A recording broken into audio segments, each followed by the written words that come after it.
Shalom, shalom bien-aimés. Nous allons prier pour commencer notre émission d'aujourd'hui. Nous bénissons ton Saint-Nom éternel, notre Dieu, pour ton amour, ta grâce, ta fidélité, ta bonté. Merci pour l'opportunité que tu nous offres afin de partager ta parole. Nous nous recommandons dans tes mains en tant que des instruments du travail. Que le Saint-Esprit parle à travers nous. Manifeste-toi du début jusqu'à la fin au nom de notre Seigneur Jésus-Christ. Amen. Que notre Dieu soit encore une fois loué pour la grâce, l'opportunité qu'il nous offre aujourd'hui de partager sa parole. Nous voulons partager les Écritures dans le livre de Job, chapitre 12. Job, chapitre 12, verset 2.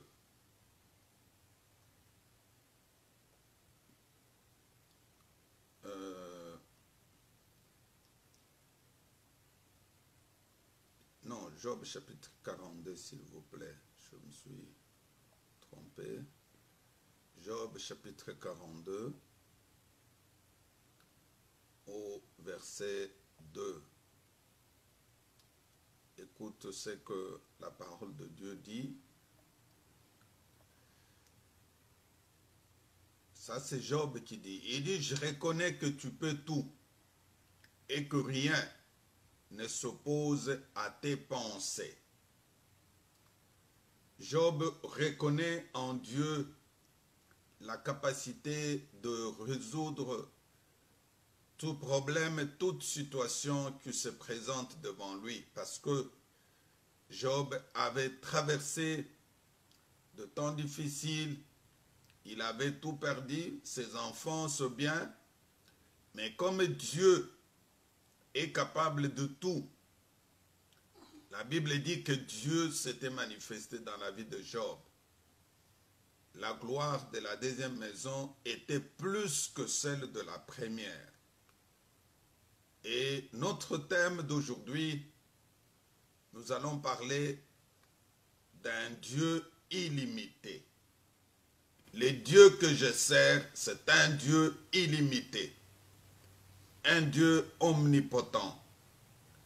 Un Dieu où rien n'est difficile pour lui. Lorsque une situation se présente dans ta vie, le Dieu que tu sers, le Dieu que je sers, est capable de donner la solution. Il suffit seulement de recourir à lui, de l'appeler, de se mettre à genoux, et Dieu va se manifester. Nous allons le voir dans la parole de Dieu. Comment est-ce que Dieu a donné des solutions à plusieurs personnes? Comment s'est-il manifesté dans la vie de ses enfants? En commençant par les enfants d'Israël, parce que c'était son peuple. En lisant dans le livre de Exode chapitre 14, Exode chapitre 14, à partir de verset 9, nous allons voir comment Israël se retrouvait devant la mer Rouge et devant cette situation compliquée, comment est-ce que le Seigneur s'était manifesté dans la vie des enfants d'Israël. Dieu de toutes possibilités. Dieu qui est capable de donner la solution là où tu penses que ce n'est pas possible.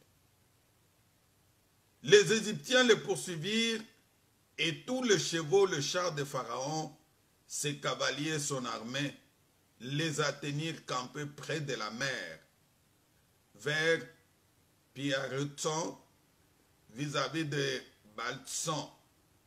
Pharaon approchait, les enfants d'Israël levèrent les yeux, et voici les Égyptiens étaient à marche derrière eux. Et les enfants d'Israël eurent une grande frayeur et crièrent à l'Éternel. Oh, gloire à Dieu, parce qu'ils avaient compris qu'il fallait seulement crier à Dieu. Devant toute situation, il faut crier à Dieu. Lorsqu'ils ont vu Pharaon et toute son armée qui les poursuivait, après leur sortie de l'Égypte, parce que Israël a fait autant d'années en tant qu'esclave, et sous la grâce de Dieu, sous l'impulsion divine, Dieu se manifestait et son peuple est sorti. Quel que soit cela, Pharaon n'a pas croisé les bras, il s'est dit que je dois poursuivre les Égyptiens et lorsque je les atteindrai, je vais les tuer. C'est ainsi qu'il a pris toute son armée parce que Israël n'avait pas l'armée physiquement. Son armée, c'était l'armée terrestre qui devrait, l'armée de l'Éternel qui devrait, l'armée céleste, plutôt, ce n'est pas l'armée terrestre, l'armée céleste qui devrait combattre pour Israël. Et lorsque Israël a vu Pharaon avec toute son armée devant cette difficulté, et la Bible dit, ils ont eu une grande frayeur, une grande peur. Mais ils ont compris qu'il fallait recourir à Dieu. Écoute, il dit à Moïse, n'avait-il pas de sépulcre en Égypte sans qu'il fût besoin de nous mener mourir au désert? Que nous as-tu fait en nous faisant sortir d'Égypte? Ils ont commencé à se plaindre contre Moïse. Il dit, il fallait même nous laisser en Égypte. Parce que si nous étions restés en Égypte, effectivement, on allait nous tuer et on pouvait nous enterrer. Mais tu nous amènes ici dans le désert, où il n'y a absolument rien. Pourquoi nous as-tu amenés ici? Hein? Et il fallait nous laisser même servir les Égyptiens, au lieu de nous amener ici dans le désert. Moïse répondit, Moïse était sûr. Il savait que son Dieu est un Dieu illimité. Cela veut dire un Dieu omnipotent, un Dieu capable de donner la solution à toute situation. Il répondit au peuple, ne craignez rien, restez en place et regardez la délivrance que l'Éternel va vous accorder en ce jour. Car les Égyptiens que vous voyez aujourd'hui, vous ne le verrez plus jamais. L'Éternel combattra pour vous et vous gardez le silence. Ça, c'est la réponse de Moïse. Moïse était sûr et il s'est rappelé de ce que Dieu avait fait. Il savait que le même Dieu qui les avait délivrés, qui avait frappé les fils aînés de chaque famille égyptienne pour libérer les enfants d'Israël, devrait se manifester dans leur vie. Mon frère, ma soeur, je sais que Dieu qui a agi hier dans ta vie, il va encore agir aujourd'hui. Il est dit garder silence. Aujourd'hui, le Seigneur te demande aussi de garder silence. L'Éternel dit à Moïse, pourquoi ces cris? Parle aux enfants d'Israël et qu'ils marchent. Toi, lève ta verge, étends ta main sur la mer et fends-la, et les enfants d'Israël entreront au milieu de la mer à sec. Et moi, je vais endurcir le cœur des Égyptiens pour qu'ils y entrent après eux et Pharaon et toute son armée. Ces chars, ces cavaliers feront éclater ma gloire. Oh, bien-aimé, le Dieu que je te prêche, le Dieu que je te parle, il veut éclater sa gloire dans ta vie. Lorsqu'il va se manifester, lorsque tes ennemis vont tous mourir avec leur armée, la gloire de Dieu va s'éclater. Il dit, les Égyptiens sauront que je suis l'Éternel. Il dit, ce que j'ai fait hier, non, ils n'ont pas compris. Ils continuent à vous poursuivre. Aujourd'hui, je vais encore faire plus. Il dit, je ferai encore plus. Il dit, quand Pharaon, ses chars et ses cavaliers auront fait éclater ma gloire, l'ange de l'Éternel qui était devant Israël partit et alla derrière eux. Et la colonne de nuée qui le précédait partit et s'éteint devant eux. Parce que Israël marchait sous la conduite de Dieu. La Bible dit, pendant la journée, ils avaient une colonne de nuée et pendant la nuit, c'était la colonne de feu. Quand tu marches avec Dieu, Dieu ne va pas te laisser. Il va conduire tes pas. Il ne permettra jamais que tu puisses entrer dans l'obscurité parce que c'est le Dieu illimité, le Dieu des situations difficiles, le Dieu qui rend des choses difficiles, ces choses deviennent faciles. La Bible dit, elle se plaça entre les camps des Égyptiens et les camps des Israéliens. Cette nuée était ténébreuse d'un côté et de l'autre, elle éclairait la nuit. Les deux camps n'approchèrent point l'un et l'autre pendant toute une nuit. Dieu sépare les deux camps. Lorsque les ennemis cherchaient à les toucher, Dieu a dit non, on ne peut pas toucher. Il va mettre une colonne de nuée. Dieu mettra l'embuscade entre toi et tes ennemis. Ils ne te toucheront pas. Et c'est ainsi que Moïse étendit sa main sur la mer. Et l'Éternel refoula la mer par le vent d'Orient qui soufflant. Et l'eau s'est fendue. Dieu a fait encore un miracle. L'eau s'est fendue en deux. Et les enfants d'Israël sont entrés au milieu des eaux. Les eaux formaient comme une muraille à droite et une autre muraille à gauche. Et lorsque les Égyptiens ont vu les enfants d'Israël traverser, ils se sont dit, c'est une opportunité pour nous aussi de faire quoi? De traverser. C'est ainsi que Pharaon, avec toute son armée, ils sont entrés. Ils entrèrent après eux au milieu des eaux. À la veille du matin, l'Éternel de la colonne de feu des nuées regardant les camps des Égyptiens et mit en désordre les camps des Égyptiens. La Bible dit, il ôta le roue de leurs chars et rendit la marche difficile. Dieu va rendre la marche de tes ennemis difficile.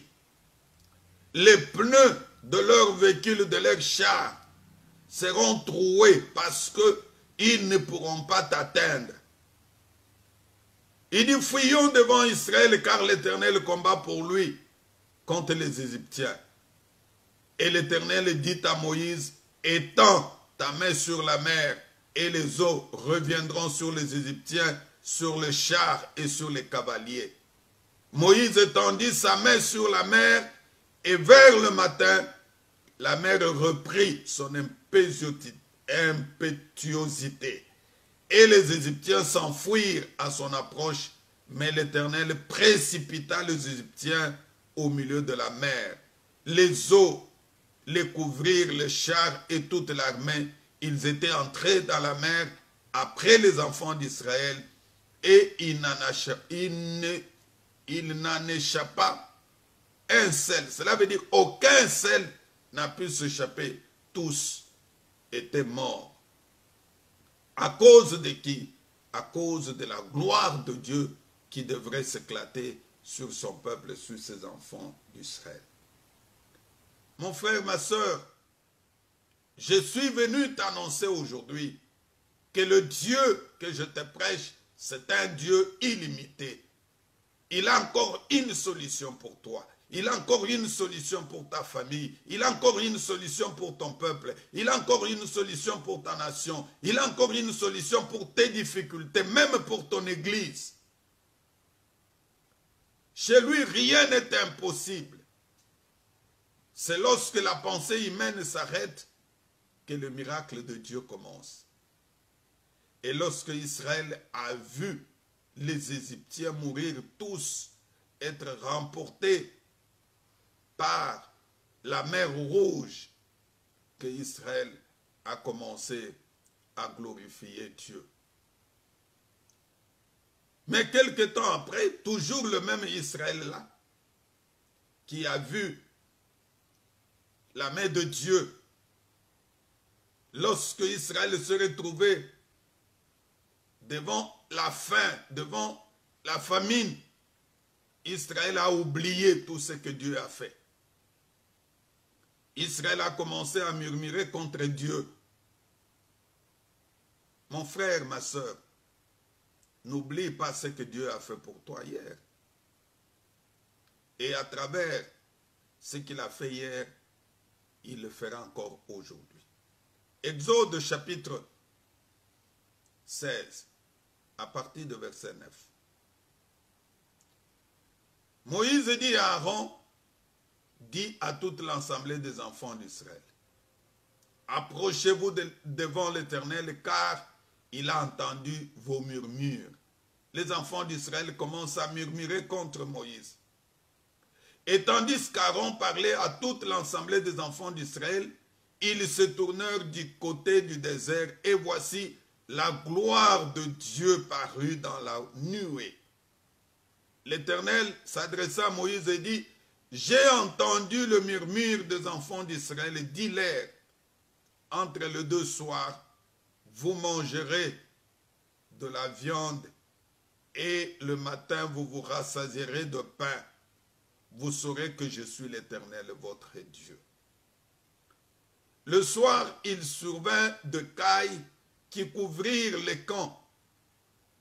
Et le matin, il y eut une grande couchée de rosée autour du camp.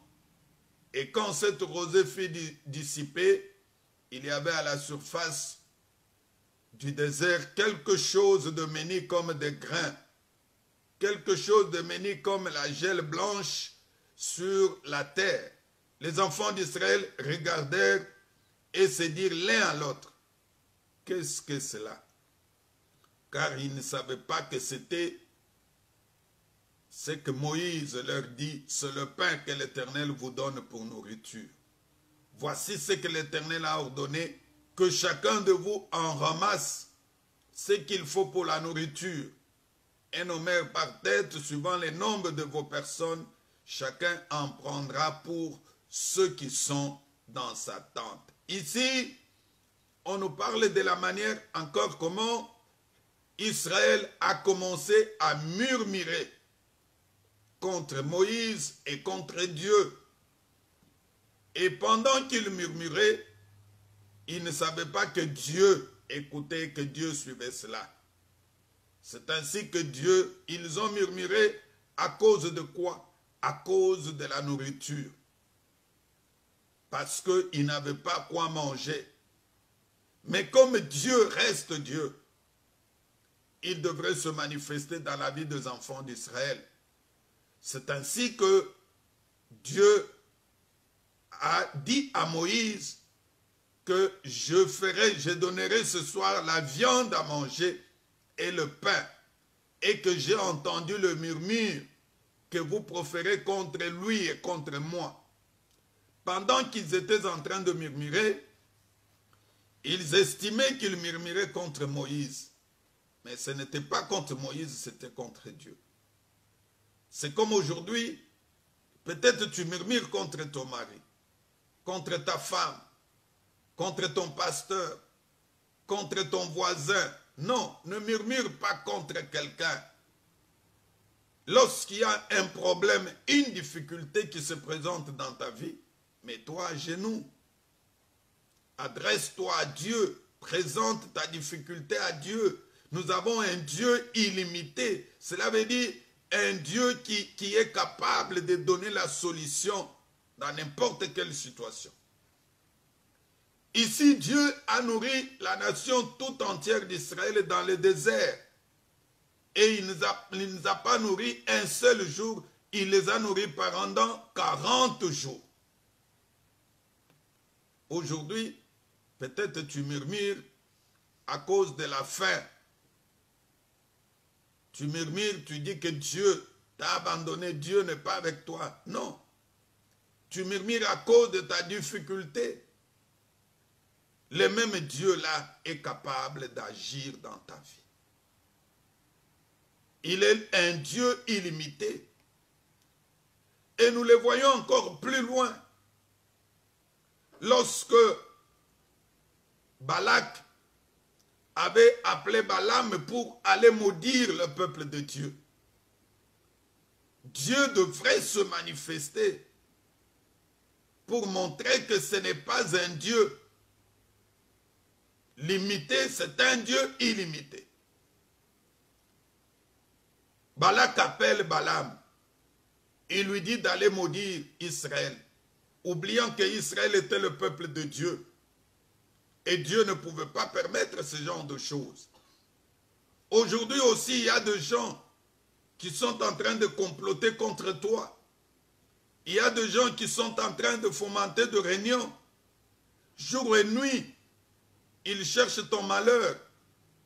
Mais mon frère, ma soeur, je te dis, il y a un Dieu qui est avec toi. Il y a un Dieu qui ne permettra pas qu'on mette la main sur toi. Nombre chapitre 22, à partir de verset 18. Je vais te montrer comment Dieu a fait parler à un âne parce qu'il ne voulait pas que son peuple soit touché. Balaam répondit et dit aux serviteurs de Balak, quand Balak me donnerait sa maison pleine d'argent et d'or, je ne pourrai faire aucune chose, ni petite ni grande, contre l'ordre de l'Éternel, mon Dieu. Balak appelle Balaam pour qu'il vienne maudire Israël, le peuple de Dieu. Mais Balaam, en tant que prophète, il ne pouvait pas faire quelque chose à l'encontre de l'ordre de Dieu. Il répond aux serviteurs que Balak avait envoyé. Il dit, même s'il me donnait une maison pleine d'argent et d'or, moi je ne pourrais pas faire quelque chose qui est contre l'ordre de l'Éternel. Il dit maintenant, je vous prie, restez ici cette nuit, parce que les gens de Balak étaient venus le chercher. Il dit, notre maître nous a envoyé pour venir te prendre, qu'on aille avec toi afin que tu ailles maudire Israël. Il les a dit, restez ici cette nuit, je saurai ce que l'Éternel me dira. Dieu vint à Balaam pendant la nuit. Ça, c'est Dieu qui vient lui parler pendant la nuit. Il dit, puisque ces hommes sont venus pour t'appeler, lève-toi et va avec eux, mais tu feras ce que je te dirai. Voilà. Balaam se réfère à Dieu.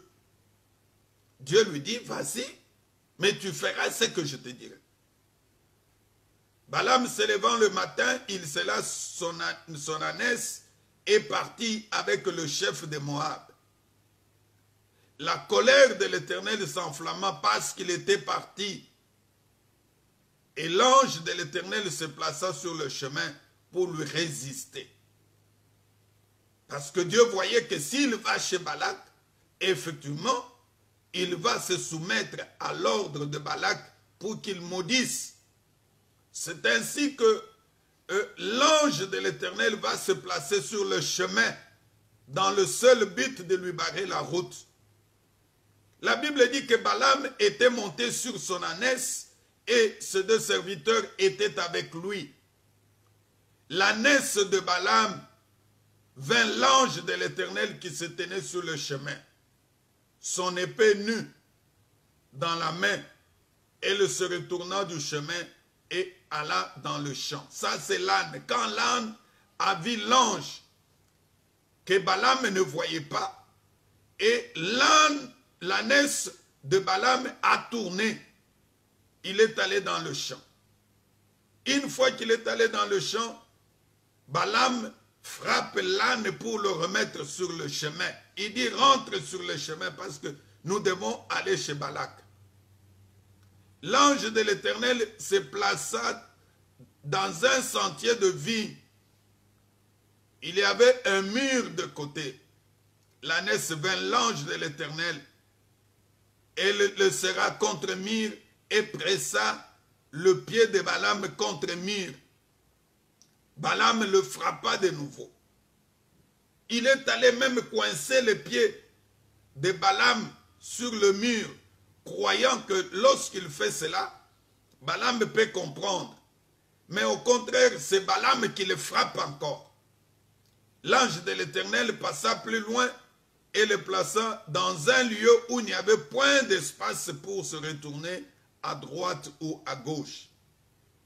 L'ânesse vit l'ange de l'Éternel et elle s'abattait sous Balaam. La colère de Balaam s'enflamma et frappa l'ânesse avec un bâton. Écoute, l'Éternel ouvrit la bouche de l'ânesse. Ça, c'est Dieu. Parce qu'il devrait maintenant se manifester. Il devrait montrer à Balaam que moi, l'Éternel, je ne suis pas pour.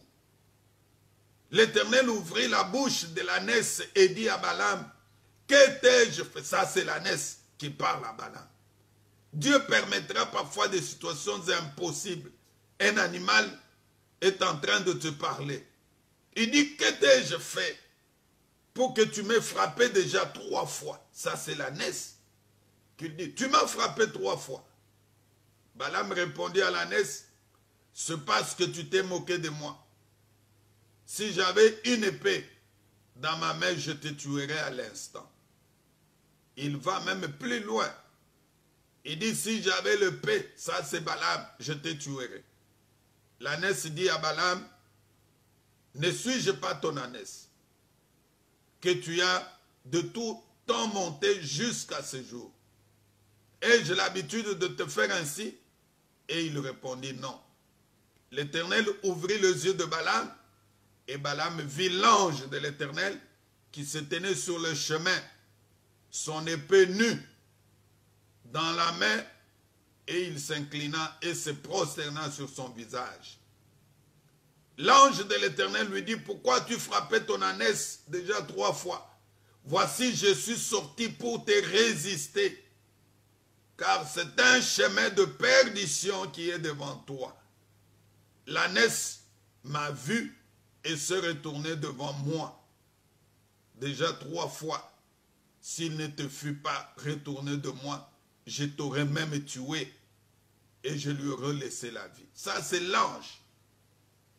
Lorsque Dieu a vu que si Balaam allait chez Balak, c'était un chemin de la perdition, Dieu a envoyé son ange avec l'épée qui devrait empêcher à Balaam de ne pas y aller. Et c'est ainsi que Balaam ne voyait pas l'ange, mais c'est son ânesse qui voyait l'ange. L'ânesse ne pouvait pas avancer. C'est ainsi que l'ânesse tournait. Mais comme Balaam, ses yeux n'étaient pas encore ouverts, il ne voyait pas ce que l'ânesse voyait. Et Dieu, qui est un Dieu illimité, a permis que l'âne puisse parler à qui? Puisse parler à Balaam. Mon frère, ma soeur, je suis venu te dire que le même Dieu qui avait fait parler l'ânesse de Balaam, c'est le même Dieu que je te prêche aujourd'hui. Lorsqu'il verra une situation de perdition et que tu es sur un chemin de perdition, Dieu ne permettra pas que tu puisses y aller. Dieu ne permettra pas que de telles choses puissent t'arriver dans ta vie. Parce que c'est un Dieu illimité. Il donne la solution là où nos pensées, nos idées s'arrêtent. Là où nous trouvons que c'est impossible, il est possible de le faire. Il est possible d'agir. Il est possible d'opérer quelque chose. Et le même Dieu que je te prêche, qui avait protégé Balaam pour qu'il n'aille pas rencontrer Balak, c'est le même Dieu aussi qui avait protégé Shadrach, Meshach, Abednego dans la fournaise ardente où on les avait jetés. Mon frère, ma soeur, même si aujourd'hui on t'a jeté dans la fournaise ardente, Dieu va te protéger. Dieu ne pourra pas permettre qu'on puisse te toucher. Dieu ne pourra pas permettre que tes ennemis puissent toucher à ta vie. Non. Il a permis que le diable touche le corps de Job, mais il n'avait pas permis qu'il puisse toucher à son esprit. Lorsque nous lisons dans le livre de Daniel chapitre 3, nous allons voir comment Dieu avait protégé Shadrach, Meshach, Abednego dans la fournaise ardente. Et le même Dieu-là, il est capable aussi de te protéger, de me protéger aujourd'hui. Parce qu'il n'a pas changé. Il est le même hier, aujourd'hui et éternellement. C'est un Dieu puissant. C'est un Dieu merveilleux. C'est un Dieu agissant. Il a protégé Shadrach, Meshach, Abednego dans la fournaise ardente. Et c'est le même Dieu qui va aussi te protéger. Écoute ce que la parole de Dieu. Daniel chapitre 3. Et bien-aimé, Dieu se manifestait dans la vie de ses serviteurs. À partir de verset 22. Comme l'ordre du roi était sévère et que la fournaise était extraordinairement chauffée, la flamme tua les hommes qui avaient jeté Shadrach, Meshach et Abednego. Et ces trois hommes, Shadrach, Meshach, Abednego, tombèrent liés au milieu de la fournaise ardente. Alors le roi Nebuchadnezzar fut effrayé et s'élevant précipitamment, il prit la parole et dit à ses conseillers: n'avons-nous pas jeté au milieu du feu trois hommes liés? Ils répondirent au roi: certainement, au roi. Il reprit et dit: eh bien, je vois 4 hommes sans lien qui marchent au milieu du feu et qui n'ont point du mal. Et la figure du quatrième ressemble à celle d'un fils de Dieu. Ensuite, Nebuchadnezzar s'approcha à l'entrée de la fournaise ardente. Et prenant la parole, il dit: Shadrach, Meshach et Abednego, serviteurs de Dieu suprême, sortez et venez. Shadrach, Meshach et Abednego sortirent du milieu du feu. Oh! Oh! Oh, le Dieu puissant! Il fera le même miracle dans ta vie. Bien-aimés, croyez qu'on va jeter les gens liés dans une fournaise ardente et on le jette dans le but de les tuer. Mais comme Dieu est un Dieu illimité, ne pouvait pas permettre que cela puisse arriver à ses serviteurs. Les gens qui sont venus les jeter ont été brûlés et ce sont eux qui sont morts. Mais Dieu va permettre que Shadrach, Meshach, Abednego ne puissent pas mourir.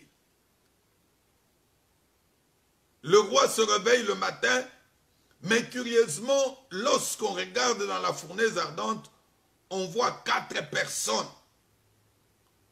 Cette fournaise ardente qu'on avait chauffée encore 7 fois plus qu'auparavant. Oui, mon frère, ma soeur. On va chauffer la fournaise ardente pour te jeter. Mais comme tu as Dieu, rien ne pourra t'arriver.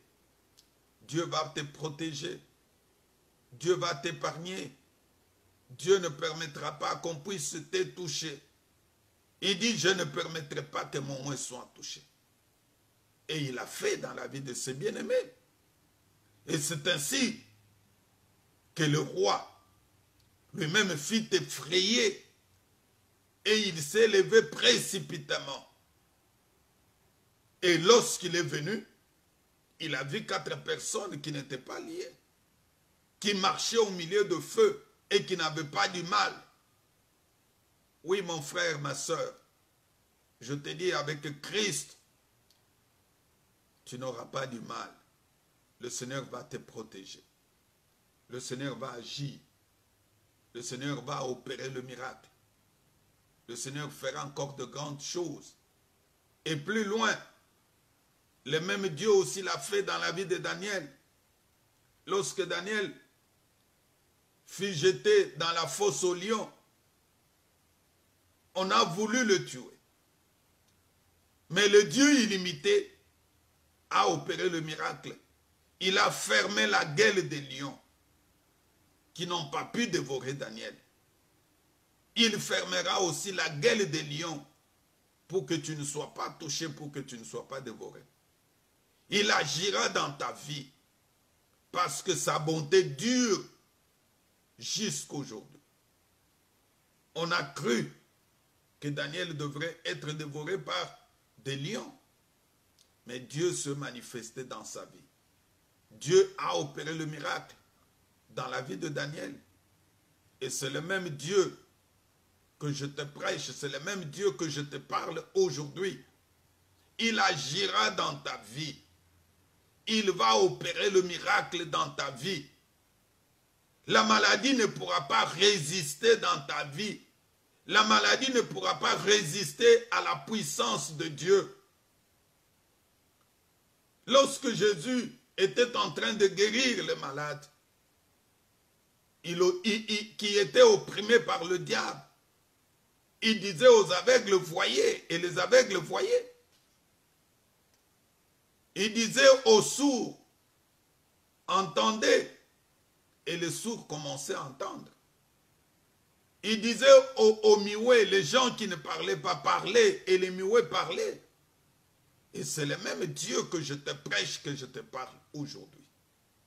Je suis venu t'annoncer un Dieu illimité. Un Dieu qui agit lorsque tu as perdu ton espoir. Un Dieu qui opère le miracle. Tu peux te retrouver devant n'importe quelle situation. Et ton Dieu descendra, il agira dans ta vie. Tu peux être malade pendant 38 ans, comme cet homme qui était malade pendant 38 ans, qui était à la piscine et qui n'avait personne pour le jeter dans l'eau quand l'eau était agitée. Mais il ne savait pas qu'un jour, il recevra sa guérison. Mais lorsque Jésus est arrivé, Jésus ne l'a pas jeté dans l'eau. Jésus a prononcé seulement un mot et il a eu la solution à son problème. Qu'est-ce qui te tourmente aujourd'hui? Qu'est-ce qui embête ta vie, mon frère, ma soeur? Tu souffres du cancer? Non, Dieu va te guérir de cette maladie-là. Tu souffres de quelle maladie? La pneumonie. Il est capable de te guérir. Aujourd'hui, il est le même hier, aujourd'hui et éternellement. Quelle que soit la situation qui te tourmente, peut-être tu as un enfant malade, tu es tourmenté par la maladie de ton enfant, de ton fils. Peut-être ton enfant est lié par des démons. Ton enfant est en train de prendre des drogues. Tu as parlé, tu as fait ceci ou cela. Mais Dieu est capable d'agir dans ta vie. Tu as une fille rebelle qui n'écoute plus tes conseils, qui commence à dormir dans la rue. Elle passe son temps dans de boîtes de nuit, dans de bars.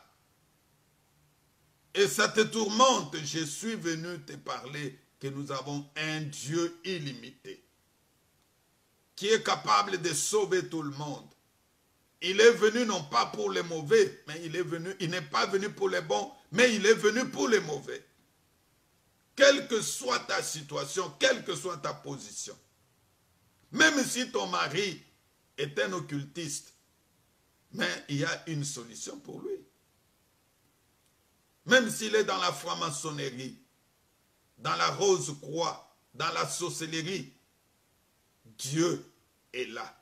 Il a une solution pour ton mari, une solution pour ta femme, une solution pour ton foyer. Parce que c'est un Dieu illimité. Il est capable et il le fait jusqu'aujourd'hui. S'il a fait dans la vie de ce bien-aimé dont je venais d'énumérer tout à l'heure, il va le faire aussi dans ta vie. Quelle est ta situation qui te tourmente? Quelle est ta situation qui te préoccupe? C'est la nourriture? Non. La Bible dit,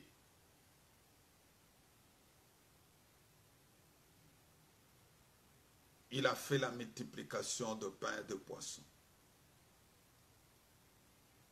Ils ont mangé. Et après avoir mangé, il y a eu autant de paniers qui sont restés.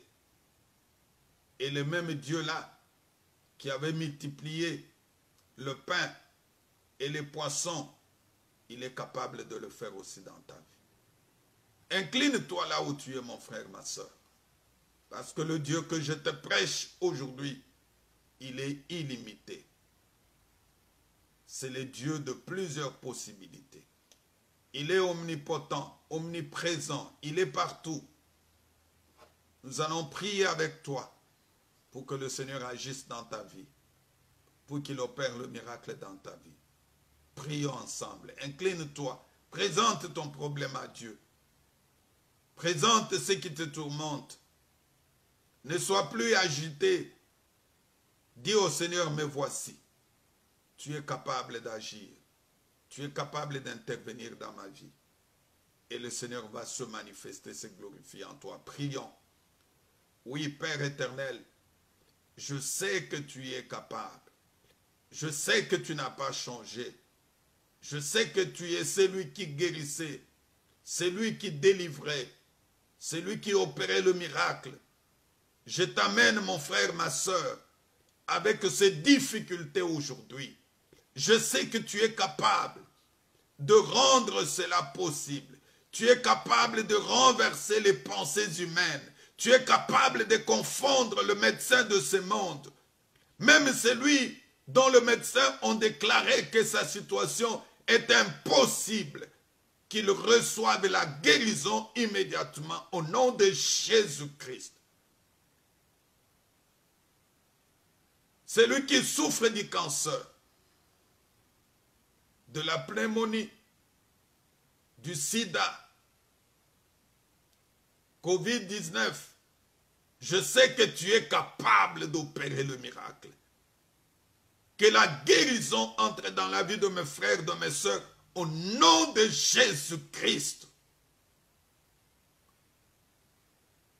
Que tout ce qui manque, la nourriture,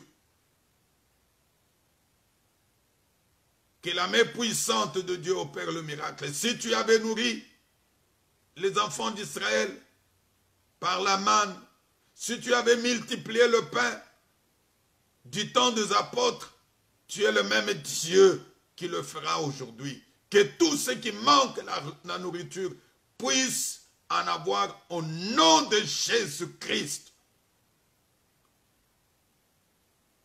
Je sais que nombreux ont des problèmes dans leur foyer. Il y a des couples qui sont agités, qui sont tourmentés à cause des problèmes qui se posent dans leur foyer. Oui, Seigneur, que ta main puissante agisse dans ce couple. Que le miracle de Dieu intervienne puissamment au nom de notre Seigneur Jésus-Christ. Merci Père. Merci le roi de rois. Merci le créateur du ciel et de la terre. Sois loué, sois glorifié au nom de notre Seigneur Jésus-Christ. Amen. Que mon Dieu vous bénisse. Vous pouvez vous abonner sur notre chaîne YouTube Cité de la gloire de Dieu. Et lorsque tu vas t'abonner, tu dois aussi partager avec d'autres bien-aimés et le Seigneur va te bénir. Amen.